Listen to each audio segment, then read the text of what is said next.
좌우 옆에 있는 분들과 인사 나누겠습니다. 사랑합니다. 축복합니다. 반갑습니다.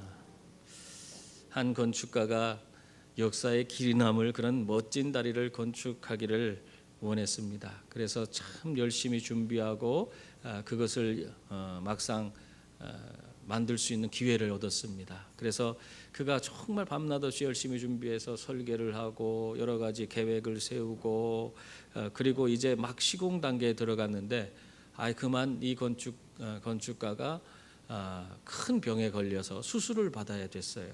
그래서 이 시공에 들어가야 되는데도 불구하고 자기가 그 수술을 받아야 되기 때문에 아무것도 할 수 없는 그런 처지가 됐습니다. 그래서 곰곰이 생각하다 보니까 이 문제를 어떻게 해결할까, 그냥 둘 수도 없고 이걸 누구에게 맡기면 좋을까 생각하다가 자기가 가장 아끼던 후임에게 이 자기가 지금까지 설계한 그 의도를 다 설명해주고 거기에 여러 가지 잘못된 일, 또 우리가 주의해야 되는 일, 이런 것들을 가르쳐주면서 그 일을 해달라고 맡겼습니다. 그 후에 이제 그 다리 건축도 진행되고 또 건축가는 수술을 받아서 회복하는 그런 과정이 있었습니다. 그러는 어느 날 그 건축가가 그토록 그냥 그렇게 멋지게 자기 인생의 사활을 건 정말 길이 남길 만한 그런 다리를 만들겠다고 했는데 그 다리가 완성되었다는 그런 소리를 들었어요. 그러니까 병원에 가만히 누워있지 못하고 바로 퇴원을 해서 다리가 건축된 그 현장으로 달려갔습니다. 가서 보니까 정말 그 다리가 너무너무 아름다운 거예요. 자기가 설계한 대로 정말 역사의 길이 남을 만한 그런 아름답고 멋진 다리가 완성되어 있었습니다. 조금도 자기의 생각과 다르지 않았어요. 그 모습을 보고는 이 건축가가 너무 기뻐서 그 후임에게 막 달려갔어요. 자기 대신해서 그걸 감독해 준 후임에게 찾아가서 손을 붙들고, 야, 나의 계획과 어떻게 내가 생각한 것과 똑같이 이렇게 완벽하게 다리를 만들어 줄 수 있었냐, 정말 감사하다, 정말 역시 자네는 정말 훌륭한 사람이야 하면서 막 있는 칭찬 없는 칭찬하면서 막 그 후임을 칭찬해 줬다고 합니다. 여러분, 하나님도 마찬가지예요. 하나님은 우리들이 하나님의 계획대로 순종해서 하나님의 위대한 일들을 감당하기를 원하시고 계십니다. 그래서 우리가 그 일을 감당하게 되면 어떻게 해요? 하나님은 정말 우리들을 통해서 이루어진 그 일들을 보면서 기뻐하고 감격해서 우리에게 와서 너가 이렇게 할 줄 알았다, 아무개는 반드시 내가 이렇게 할 줄 알았다 하면서 하나님이 그를 칭찬해 주시고 또 그로 말미암아 크게 영광 받아 주실 줄 믿습니다. 여러분, 그러기 때문에 우리가 세상에 살면서 언제나 하나님의 뜻을 분별하고 하나님의 계획대로 모든 일들을 잘 감당해 나가는 것이 중요한 것입니다. 하나님이 우리의 삶에 이루고자 하는 그 원하는 것들을 이룰 때에 하나님은 우리를 기뻐하시고 우리를 통해서 영광 받아주시는 거예요. 뿐만 아니라 우리의 삶에 한없는 하나님의 은혜와 복을 내려주시고 우리의 삶의 걸음걸음마다 역사해 주셔서 우리의 삶에 정말 놀라운 하나님의 위대한 역사를 이루어갈 수 있도록 그렇게 만들어 주시는 것입니다. 여러분의 삶이 항상 이렇게 하나님 앞에 하나님의 계획을 깨닫고 그 계획대로 순종해서 아름다운 열매가 맺힐 수 있기를 바랍니다. 오늘 바울은 그동안 계획했던 마게도냐 선교를 위해서 떠났습니다. 무작정 자신을 적대하는 사람들을 피해서 도망치듯 그렇게 떠난 것이 아닙니다. 철저히 하나님이 성령 하나님께서 이끌어 주시는 대로 그 계획했던 자신의 선교 일정에 따라서 그는 에베소를 떠난 것입니다. 1절 말씀 보세요. 그 말씀에 보면은 소요가 그침에 바울은 제자들을 불러 권한 후에 작별하고 떠나 마게도냐로 가니라 그렇게 말하고 있어요. 이 내용을 자세히 읽어보지 않은 그런 사람들은요, 바울이 아마 에베소에서 그 데메드리오로 인해서 큰 소동이 일어나서 그 소동에 의해서 자기가 무슨 해코지라도 받을까봐 그래서 그냥 에베소를 떠난 것이다 이렇게 얘기하는 사람이 있는데요, 그건 전혀 성경과 맞지 않는 얘기입니다. 오늘 우리가 읽진 않았습니다만은 19장 말씀해 보면요, 이 바울이요, 그들이 소동, 그 에베소의 데메드리오가 주동해서 일어난 그 소동을 두려워하지 않았어요. 그 19장에 보면 뭐라고 돼 있어요? 가이오와 아리스토거가 사람들에 의해서 붙들려 갔을 때 은장색들이 그냥 완전히 흥분해 갖고는 막 그 폭도가 되어서 가이오와 아리스토거를 잡혀갔을 때 어떻게 했습니까? 사람들의 만류가 있음에도 불구하고 이 바울은 그 흥분한 무리 가운데로 들어가려 했다. 성경은 그렇게 기록하고 있어요. 바울은요, 자기의 목숨을 두려워하는 그런 사람이 아니에요. 자기의 동역자들을 위해서, 주와 복음을 위해서 아낌없이 자기의 목숨이라도 내어놓을 수 있는 그런 사람이었습니다. 마치 다니엘과 그 세 친구들처럼 정말 이 불신앙적인 삶을 강요하는 느부갓네살 왕 앞에서 이 다니엘과 세 친구들이 어떤 일을 했어요? 그 신앙을 지키기 위해서 자기의 목숨을 정말 아끼지 않고 믿음으로 도전했지 않아요? 그랬을 때 그들이 그러한 어려움 가운데서 건진받고 또 왕으로부터 칭찬받는 그런 사람들이 됐어요. 그것처럼 사실 이 다니엘과 세 친구의 그런 어떤 절대적인 그런 신앙, 그런 모습이 바울에게도 있어요. 자기의 목숨이 위협받는다고 해서 그냥 모든 것을 자포자기하는 그런 모습이 아니라 자기 목숨을 정말 초계와 같이 버릴 수 있는 그런 신앙을 가지고 정말 주와 복음을 위해서라면 자기 목숨도 내어놓을 수 있는 그런 믿음을 갖고 살아가는 사람이 바울이었던 것입니다. 그래서 오늘 말씀 보세요. 이 바울이 떠난 시기가 언제입니까? 오늘 1절에 보면은 소요가 그침에 그렇게 말하고 있어요. 데메드리오로 인해서 일어난 그 소동이 다 끝나버렸어요. 그리고 로마의 법으로 법의 보호함을 받으면서 그들이 얼마든지 하나님의 복음을 전할 수 있는 그런 기회가 생겼습니다. 그런 일이 주어진 이후에 그는 그 에베소를 떠나게 된 것입니다. 또한 뿐만 아니라 바울이 에베소를 떠나게 된 것은 그것은 또한 이미 계획된 일이었다는 사실을 성경은 말하고 있어요. 19장 21절에 보면 에베소의 성령의 역사가 강하게 일어난 후에 이 바울이 창대한 비전을 품게 됩니다. 이 지금 아시아 지역뿐만 아니라 자기가 이제는 로마에까지 가서 하나님의 복음을 전해야겠다 하는 그런 더 큰 비전을 품게 되었어요. 그래서 그 계획을 이루기 위해서 로마에까지 가기 위한 그런 하나의 단계로 구체적인 계획을 세워서 먼저 디모데와 에라스도를 어디로 보냈어요? 마게도냐 지방으로 보냈습니다. 이게 다 그런 하나님 앞에서 그가 세운 계획, 그 모든 것들을 이루기 위해서 하나하나 그 단계별로 그것을 진행한 것입니다. 이렇게 철저하게 성령의 인도를 받고 구체적인 계획을 세워서 바울은 사역에 임하고 있는 것이에요.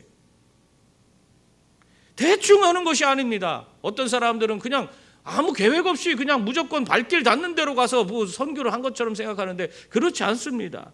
다 계획을 세웠어요. 철저하게 계획을 세워서 그 사역을 진행하고 있는 것입니다. 마음 내키는 대로 하고 싶으면 하고 하기 싫으면 안 하는 그런 수준에서 머물면서 그 일을 하는 게 아니에요. 성령께서 인도하는 것이라면 바울의 모습 보세요. 그것이 자기가 원하는 것이 아니라고 할지라도 어떻게 합니까? 그 일에 순종하고 최선을 다해서 그 일을 감당하는 모습을 우리는 볼 수가 있습니다.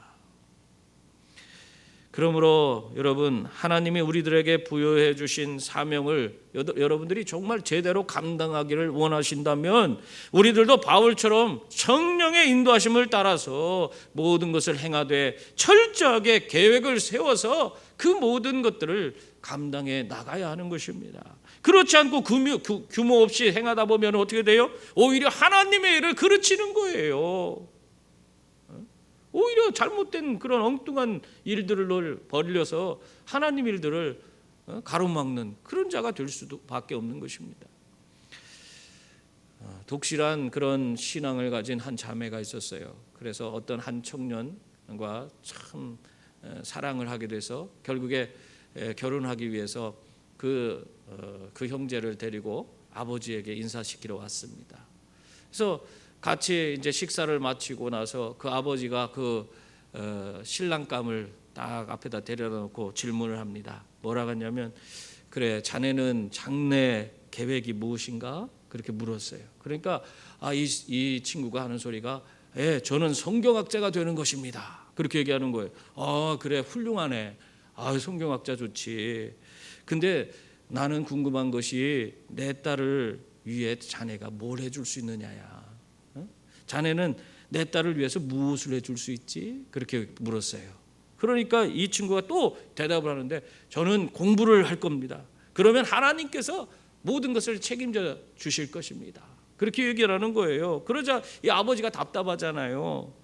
그래 알겠는데 내가 좀 더 구체적으로 얘기해 줄게. 자네는 어떻게 이 결혼을 준비할까요? 결혼 반지는 어떻게 준비하고 또 내 딸이 원하는 것들을 어떻게 하나하나 이루어 줄 것인가? 그걸 얘기해 보게 그렇게 이야기를 합니다. 그랬더니 그 청년은 저는 다른 거 없습니다. 그냥 공부에 열심히 공부에 전념할 것입니다. 하나님께서 모든 걸 다 해결해 주실 것이니까요. 그렇게 얘기를 하는 거예요. 그러니까 이 아버지가 그럼 애들은 어떻게 키울 것인가? 그렇게 얘기했어요. 그러니까 또 그거에 대해서도 걱정하지 마세요. 하나님께서 다 알아 해주실 것입니다. 그렇게 말했다고 그래요. 참 신앙이 좋죠. 예전에 제가 그랬어요. 그러나 하나님은 우리들이 이런 모습처럼 맹목적으로 계획 없이 그 모든 것을 진행하는 것을 원하지 않습니다. 하나님이 비전을 주셨다면, 우리에게 크고 원대한 창대한 비전을 주셨다면 그 비전을 이루기 위해서 우리들은 구체적으로 계획을 세우고 그것을 하나님 앞에 맡기면서 철저히 하나님 뜻을 따라서 하나하나 감당해 나가기를 원하시고 계시는 것입니다. 그것을 우리가 알아야 돼요. 여러분, 우리 예수님께서 말씀해 주신 열 처녀 비유, 여러분 그거 잘 들어보셨죠? 열 처녀 비유 아실 거예요. 그 이야기의 열 처녀 비유의 그 이야기의 핵심이 무엇입니까? 지혜로운 처녀들 같이 잘 계획을 세워서 미리미리 준비하라는 거예요. 미리미리 기름을 준비하라는 것이 그 얘기의 핵심입니다. 아무 생각 없이 맹목적으로 그냥 행동하지 말고 주님께서 허락하신 일을 지혜롭게 계획을 세워서 미리 준비하면서 그 일을 행하여 나가라는, 행동으로 옮기라는 그런 말이에요. 그때 우리는 하나님 주시는 기쁨과 감격을 누리는 그런 삶을 살아갈 수 있는 것입니다. 여러분, 맹목적으로 살지 마시고 하나님 앞에서 하나님 주신 지혜로 살아가는 지혜로운 성도들이 다 될 수 있기를 바랍니다. 마게도냐에 도착한 바울은요, 그곳에서 무엇을 했습니까? 오늘 말씀 보니까 2절 말씀에 나오는데요, 그 지방으로 다녀가며 여러 말로 제자들을 권하고 헬라에 이르렀다, 그렇게 말하고 있습니다. 이 바울은요, 이 마게도냐에 도착한 후에 여러 지방으로 다니기 시작했습니다. 여기서 말하는 지방이 어디겠습니까? 마게도냐 지역이에요. 그 마게도냐 지역에는 빌립보, 데살로니가, 베레아 이런 많은 교회들이 세워져 있었습니다.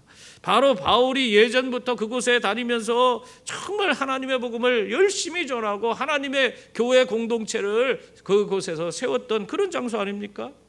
그 장소를 이 바울이 돌아다니면서 그 지방을 다 다니면서 아비의 심정으로 그 각 교회들을 돌보기 시작한 것입니다. 왜 그래요? 그들이 정말 하나님의 복음 안에서 잘 성장하고 있는지, 아니면은 여러 가지 어떤 어려움을 겪고 있는지, 그런 것들을 하나하나 살펴보고 그들을 더 온전한 모습으로 세우기 위해서 그가 최선을 다해서 그 마게도냐 지방을 돌아다니기 시작한 겁니다. 그리고 그 지방을 돌아보면서 바울이 한 것이 무엇입니까? 또 한 가지 있는데, 여러 말로 제자들을 권면했다, 그렇게 말하고 있어요. 이미 믿음 안에서 새로운 삶을 살아가는 그런 사람들에게 말씀으로, 하나님의 말씀을 통해서 그들을 잘 격려해주고 그들을 칭찬해주고 그들을 세워줌으로 말미암아 더 성숙한 그리스도인의 모습으로 성장할 수 있도록 그렇게 그들을 도운 것입니다. 여러분, 이렇게 하나님의 말씀으로 그들을 격려해 줄 때 그들이 새로운 더 든든한 그런 그리스도인의 삶을 살아가게 될 수 있었습니다. 이런 것이 우리들에게도 필요해요. 우리가 믿음의 공동체 안에서 서로를 서로 그냥 외면하고 사는 것이 아니라 서로를 격려해주고 말씀 안에서 서로 격려하고 칭찬하고 서로를 세워주는 그런 일들을 할 때 우리 공동체가 더 건강해지고 더 하나님의 위대한 일을 우리가 이루어갈 수 있는 그런 공동체가 되는 것입니다. 서로 헐뜯고 미워해 보세요. 그런 일이 되나? 서로 더 온전히 사랑하고 돌아보고 격려하고 칭찬하면서 우리가 그렇게 더 든든한 공동체를 세워가야 하는 것입니다. 이 격려가 그렇게 중요해요. 그래서 우리가 서로 격려할 수 있는 그런 분들이 다 될 수 있기를 바랍니다. 한 어머니가 유치원에 애를 보냈더니 유치원 선생님이 막 불러요. 그래서 그 유치원에 갔더니 아이고 애가 너무 산만해서 3분을 못 버틴대. 3분 좀 길은 것 같은데 3분을 못 버틴다고. 얘 너무 산만합니다 어머니. 집에서 좀 잘 좀 교육해 주세요 그러더래요. 그래서 집에 와갖고는 아기한테 야 너는 지금 점점 더 나아지고 있대. 너 더 점점 잘하고 너는 거기서 똑바로 선생님 말씀도 잘 듣고 그런 아이가 되고 있대. 그렇게 거꾸로 그렇게 이야기를 해줬대요 그 아이한테. 그러고 나서 이제 유치원을 졸업하고 초등학교에 갔는데 초등학교 가니까 또 선생님이 불러요.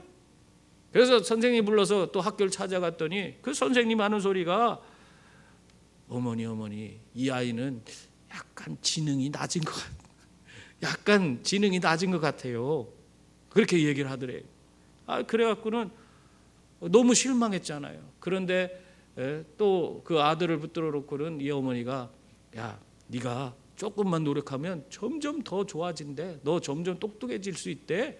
그러면서 그렇게 이야기를 해줬다는 거예요. 초등학교를 마치고 어쨌든 중학교를 갔어요. 근데 뭐 그렇게 잘하지를 못했어요 중학교에서. 그래서 인문계 뭐 고등학교를 보내야 되겠다 했는데 인문계로 갈 실력이 안 됐대요. 그래서 이 너무나 그것 때문에 마음이 실망하고 이 아들이 힘들어하니까 어머니가 붙들고 하는 소리가 너는 특별한 사람이야. 너는 충분히 할 수 있어. 너는 충분히 그 고등학교도 잘 갈 수 있고 앞으로 좋은 사람이 될 거야. 또 격려를 해줬대요. 근데 그 아들이요 중학생쯤 되면 자기 수준을 알아요. 자기 머리가 자기가 머리가 좋은지 나쁜지도 알아요. 근데 이 아이가 그 어머니의 그런 격려의 말을 들으니까 자기가 가만히 있어서는 안 되겠다. 내가 어머니를 실망시키면 안 되지. 그런 마음이 들대요. 그래서 열심히 그때부터 고등학교 가면서 중학교 때부터 열심히 준비해서 인문계 고등학교를 진학하고 거기서 또 열심히 준비해서 나중에 경찰대학에 들어갔어요. 그래갖고는 지금 현재는 대한민국 최고의 프로파일러가 되었고 범죄 심리 연구가가 되었습니다. 이 사람이 전 국회의원이었던 표창원이라는 사람이에요. 이 표창원 씨는 자기가 변한 것은 어머니의 격려와 사랑 그 때문에 자기 인생이 변했다. 그렇게 얘기를 하고 있습니다. 여러분 우리들의 작은 격려 그 사랑의 표현이 우리의 그 격려하는 그 말 한마디가 누군가의 인생을 바꿀 수 있다는 사실을 기억하시기 바랍니다. 그러므로 하나님께 받은 사랑을 통해서 우리 형제 자매 또 우리 이웃을 사랑하고 그들을 격려해 줄 수 있는 그런 분들이 다 될 수 있기를 바랍니다. 그럴 때 우리 교회도 더 든든히 세워져 가고 우리들의 자녀들과 또 우리와 만나는 그런 모든 사람들에게 우리가 선한 영향력을 끼치면서 살아가는 그런 분들이 다 되는 줄 믿습니다. 여러분 예수님도요 이 땅에 오셔서 많은 사람들 그를 따르는 사람들을 늘 격려하는 그런 모습을 찾아볼 수 있습니다. 헌금 바구니에 2렙돈을 넣은 그 가난한 과부를 누구보다 많은 것을 냈다고 하면서 그를 격려해 주셨어요. 그거 알잖아요. 또한 자포자기한 인생을 살던 38년 된 병자를 그에게 새로운 소망을 불어넣어 주시고 그를 격려해 주시고 그의 질병도 고쳐주셨습니다. 뿐만 아니라 예수님 배반하고 시리에 빠져서 저 갈릴리 바닷가에 가서 고기나 잡던 그 베드로에게 예수님 찾아갔어요. 찾아가셔서 그를 격려해 주시면서 내 양을 먹이라, 내 양을 치라, 그러면서 새로운 인생을 살도록 이렇게 만들어 주셨어요.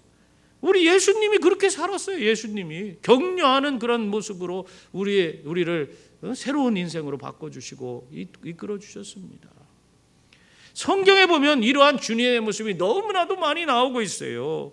그러므로 여러분 언제나 주님을 여러분 삶의 중심에 모시고 주님의 격려를 받으며 살아가는 분들이 다 되시고, 또한 그 주님의 넘치는 그 사랑과 그 격려를 받았다면 또 여러분들도 가서 많은 이들을 격려해주고 그들을 사랑해주고 더 든든히 세워주는 그런 분들이 다 될 수 있기를 바랍니다. 그러면 반드시 여러분의 삶에 정말 세상에 알 수 없는 아름다운 그런 열매가 맺히게 될 줄 믿습니다. 이렇게 바울은 마게도냐 지역에서 교회들을 방문하고 그들을 격려하면서 더 믿음의 견고히 그들이 서갈 수 있도록 만들어 주었습니다. 그리고 나서 이 바울이 어디로 갔습니까? 오늘 말씀의 끝부분에 있죠. 헬라 지역으로 갔습니다. 이 헬라 지역이라는 것은 그냥 일반 사람들은 그 아가야 지역을 헬라 지역이라고 보통 이야기를 했대요. 그 당시에 사람들이 헬라 지역은 아가야 지역을 말하는 거예요. 헬라와 아가야는 똑같은 말이에요. 그러니까 헬라 이 아가야 지역, 그리스 남부 지역을 남부 지역으로 이 바울이 내려가서 그곳에서 사역을 시작했습니다. 거 보니까 3절 말씀에 보니까요. 거기 뭐라고 했어요? 바울이 거기서 석 달 동안 있다가 배 타고 수리아로 가고자 할 그때에 유대인들이 자기를 해하려고 공모함으로 마게도냐를 거쳐 돌아가기로 작정했다. 그렇게 말하고 있어요. 바울은 이 헬라 지역에서 몇 달 머물러 있었어요? 석 달 동안 머물면서 그곳에서 열심히 하나님 복음을 전하고 그리고 자기에 주어진 그런 비전을 이루기 위해서 열심히 준비하고 있었던 것입니다. 여러분 이 바울이 있던 그 장소가 어디냐, 그거에 대해서 헬라 지역이면 헬라 지역이 얼마나 넓습니까? 대체 어디에 있었을까? 성경에 보면 그것을 우리가 추론해 볼 수 있어요. 로마서 16장 23절에 보면은 이 로마서에 거기에 보면은 나와 온 교회를 돌봐주는 가이오라는 말이 있습니다. 그러니까 이 지금 로마서를 쓸 때에 그가 가이오라는 그런 사람의 집에서 머물러 있으면서 가이오로부터 이렇게 대접을 받으면서 그가 거기에서 지내고 있었던 것입니다. 그리고 또 우리가 고린도전서 1장 14절을 살펴보면 거기에 보면은 고린도에서 바울이 세례를 베푼 사람에 대해서 얘기하는데 자기는 그리스도와 가이오 외에는 세례 준 일이 없다, 그런 얘기를 해요. 지금 세례를 어디서 줬어요? 고린도 교회에서 그 고린도 교인에게 줬는데 그 2명밖에 없다는 거예요. 그리스도와 가이오밖에 없다는 거예요. 그러니까 지금 가이오 집에 있고 바울이 헬라 지역에서 사역할 때 그가 머문 곳이 어디냐? 가이오 집이에요. 그리고 지금 그 가이오가 고린도 교인이었어요. 고린도 교회에서 세례받은 사람 중에 한 사람이에요. 이걸 통해서 우리가 알 수 있는 건 뭐냐면 이 바울이 거하던 곳, 헬라 지역에 있던 곳이 바로 고린도였구나 하는 것을 우리는 알 수가 있는 것입니다. 이 바울은요 석 달 동안 이 고린도에 있으면서 각 교회들을, 이 고린도를 기점으로 해서 각 교회들을 돌아볼 뿐만 아니라 로마에 있는 그리스도인들에게 편지를 거기서 써서 보냈습니다. 여러분 여기서 쓴 이 로마서가 바로 바울 신학의 핵심 아니에요? 가장 위대한 책 아닙니까? 여러분 이 바울은 마게도냐 사역, 여기서 그 사역을 마치고 예루살렘에 갔다가 다시 성령께서 인도하시는 대로 그 인도하심을 따라서 로마에 가서 하나님의 복음을 전하겠다는 그런 비전을 그는 품고 있었습니다. 그 비전을 이루기 위한 하나의 그 계획을 하나 구체적으로 세웠는데 그 중에 하나가 로마서를 쓰는 거였어요. 이 로마서를 씀으로 말미암아 여기 어떻게 됐어요? 로마의 교회를 자기가 가서 이제 어떤 방식으로 자기가 말씀을 전하고 가르칠 것인지 그것을 로마 교회가 깨달을 수 있도록 준비를 미리 시킨 것이고, 또 자기 또한 그 로마에 가고자 하는 그 마음과 그것을 잃지 않도록 로마서를 기록하면서 그거를 자기를 준비시킨 것입니다. 여러분 이렇게 준비를 했기 때문에 바울은 로마까지 갈 수가 있었던 거예요. 로마까지 가서 하나님의 위대한 일을 감당할 수 있었던 것입니다. 여러분 하나님께서 우리에게 우리 인생을 변화시킬 그런 기회를 누구나에게 주십니다. 그런데요, 준비되지 못한 사람은 그 기회를 놓쳐버려요.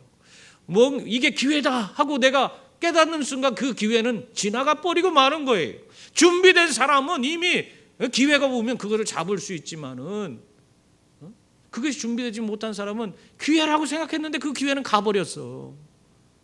준비되지 않았기 때문에 기회를 잡을 수가 없는 것입니다. 농구 용어 중에 버저비터라고 하는 용어가 있어요. 그건 뭐냐면 마지막 삐 소리 날 때 이 농구공을 던져갖고는 꼬링을 시키는 거, 그거를 버저비터라고 그래요. 근데 이 버저비터를 하면은 정말 그게 아주 극적인 역전을 하거나 막 그게 엄청난 그런 막 그런 아주 놀라운 그런 기록이 세워지고 막 사람들이 막 흥분하고 그러는데, 그 버저비터를 성공하기 위해서 그걸 위해서 선수들이요 얼마나 많은 노력을 하는지 말이에요. 수천 번 수만 번을 공을 던져서 그 넣는 연습을 한다는 거예요. 이 버저비터를 잘 넣는 사람 중에 누가 있어요? 그 마이클 조던이라는 사람이나 매직 존슨 같은 사람이 있어요. 이런 사람들은 정말 수천 번 수만 번을 하면서 그걸 연습해서 그 소리가 날 때 그 공을 던져서 꼬링을 시키는 거예요. 엄청난 훈련을 통해서 그들이 준비했기 때문에 그 마지막 그 기회를 놓치지 않고 그들은 성공할 수가, 공을 넣을 수가 있는 것입니다. 여러분, 그러므로 여러분의 인생도 마찬가지예요. 그냥 대충 살다 보면 아무것도 없어요. 기회가 주어져도 그걸 이룰 수가 없습니다. 미리미리 잘 준비하셔서 정말 마지막 순간까지 정말 하나님 앞에서 승리의 삶을 살아가는 귀한 분들이 다 되시기 바랍니다. 바울은 이 헬라에서 석 달 동안 머물다가 배를 타고요 수리아를 거쳐서 예루살렘에 가고자 했지만 그 계획이 다 수포로 돌아갔습니다. 참 우리가 계획을 열심히 세워도요 그것이 마음대로 되지 않아요. 그 이유가 오늘 그 이유에 대해서 성경은 적대적인 유대인들이 공모해서 바울을 해치려고 했기 때문에, 그래서 그 계획을 수정했다 하는 얘기를 우리에게 들려주고 있습니다. 여러분, 우리가 하나님 일 한다고 해서 다 승승장구하고 잘 되는 일만 있는 거 아닙니다. 우리가 하나님 일을 열심히 하고 정말 내 자신을 헌신하고 하나님의 영광을 위해서 내가 최선을 다해서 살아도 사단 마귀가 그것을 가만두지 않아요.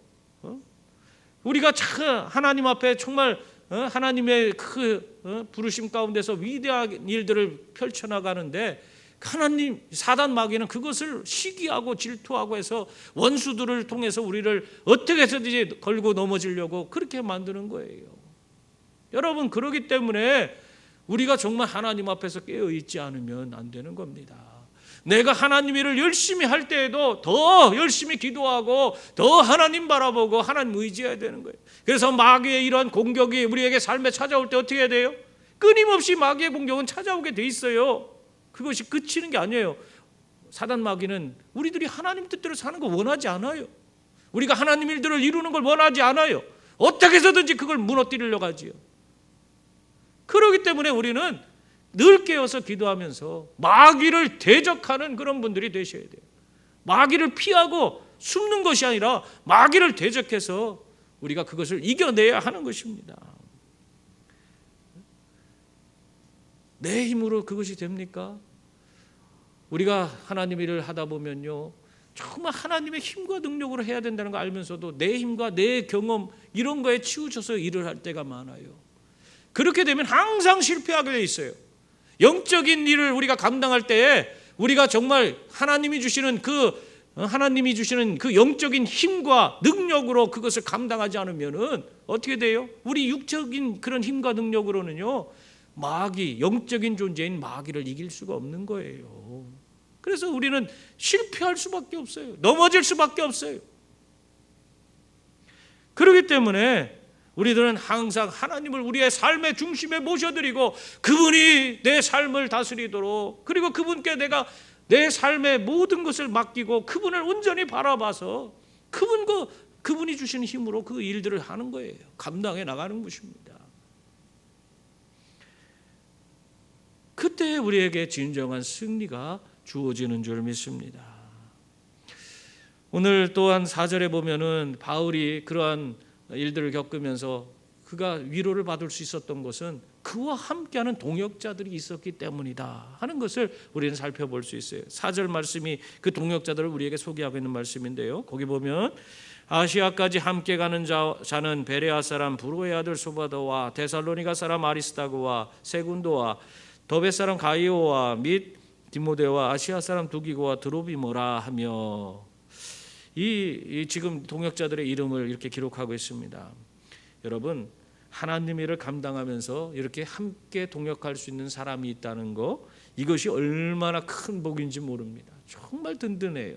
여러분들이 이 교회 생활을 하면서 여러분들이 함께 마음이 맞는 그런 동역자를 얻을 수 있다는 거, 그것만큼 귀하고 복된 일이 없어요. 그것이 여러분들에게 정말 어떻게 보면은 하나님 앞에서 용기 잃지 않고 여러 가지 어려움과 시련이 있어도 이겨낼 수 있는 힘이 거기서 나오기 때문에 그렇습니다.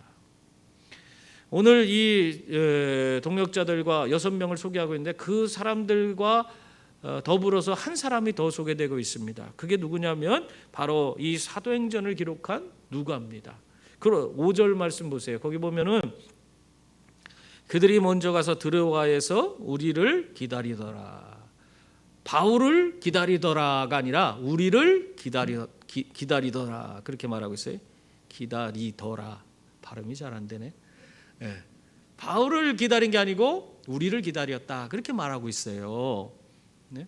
여기서 우리는 누구예요? 지금 이 바울과 함께 이 지금 사도행전을 기록하고 있는 누가를 얘기하고 있는 것입니다. 여러분, 이 누가는요 바울과 함께 제2차 전도여행부터 함께 사역에 뛰어든 사람이에요. 그래서 제2차 전도여행 당시에 바울과 함께 동행하다가 빌립보 교회에 바울이 거기 남으라고 했는지 모르겠습니다만은 빌립보 교회에 남아서 그 교회를 돌보는 지도자로, 교회 지도자로 세움받은 그런 사람입니다. 이 사람이 누가예요. 여러분, 참 어떻게 보면 동역자들이 다 떠나가는데 거기에 혼자 남아 있는 거 그게 쉬운 게 아닙니다. 참 힘들고 어려워요. 저도 예전에 사역을 함께하던 5명의 친구들이 있었는데 그 동역자들과 함께 그냥 비전을 세우고 함께 어떤 일들을 이루어갈 때는 두려울 게 없어요. 마음 맞춰서 뭐 이렇게 하자 저렇게 하자 막 밤을 새워서 기도하고 막 그러면서 일을 할 때 두려움 없이 모든 일들을 감당했습니다. 그런데 이 친구들이 다 이제는 뿔뿔이 다 전 세계로 흩어져서 뭐 해외 선교사로 나가고 목회를 하고 하면서 다 흩어졌어요. 흩어지고 나니까 이게 혼자 떨어져서 신앙생활 또 교회에서 여러 가지 일들을 감당하다 보니까 그것이 예전에 함께 동역자들과 할 때와 같은 그런 다이나믹한 그런 역동성이 나타나지 않는 거예요. 그러니까 내가 영성이 점점 이렇게 나약해지고 영적으로 침체하는 그런 느낌이 들더라고요. 그래서 너무 힘들었어요. 혼자 모든 일들을 같이 함께 할 수 없는 그 동역자들과 함께 하지 못하고 한다는 것이 너무나 힘들고 어려운 일이었습니다. 근데 이 누가도 마찬가지예요. 누가가 그 바울과 함께 거기에 함께 동역하던 동역자들과 함께 열심히 재밌게 선교 사역을 했는데 빌립보 교회를 그냥 떠나올 때 거기에서 남아서 그 교회를 돌보라는 그 말에 순종해서 거기 남게 된 겁니다.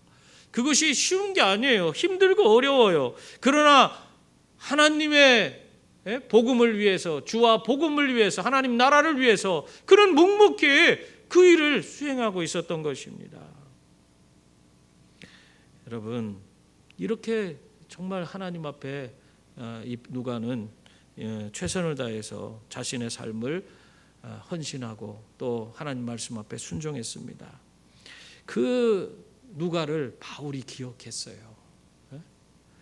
바울이 그 누가를 기억하고 3차 전도여행 중에 지금 이 마게도냐와 이 헬라 지방을 다시 전도여행을 하는 그 과정 중에 다시 그 빌립보를 찾아가서 누가를 만난 것입니다. 그래서 그곳에서 6절 말씀 보세요. 우리는 무교절 후에 빌립보에서 배를 타고 닷새 만에 드로아에 있는 그들에게 가서 이레를 머무니라 그렇게 말하고 있습니다. 바울은 이 빌립보를 방문해서 누가와 함께 유대인들의 가장 큰 절기인 유월절을 거기서 보낸 것입니다. 유월절 다음 날이 무교절의 시작이에요. 유월절이 시작이에요. 말하자면 무교절에. 그러니까 유월절을 지키고 그 다음에 무교절이 한 주간 시작되는데, 그것을 이 누가와 함께 바울이 그 혼자 있는 누가를 기억하고 그곳에 찾아가서 그 동역자인 그 누가를 격려하고 그와 함께 깊은 교제를 나눴던 거예요. 그 한 주간 동안 그런 교제를 나누게 된 것입니다.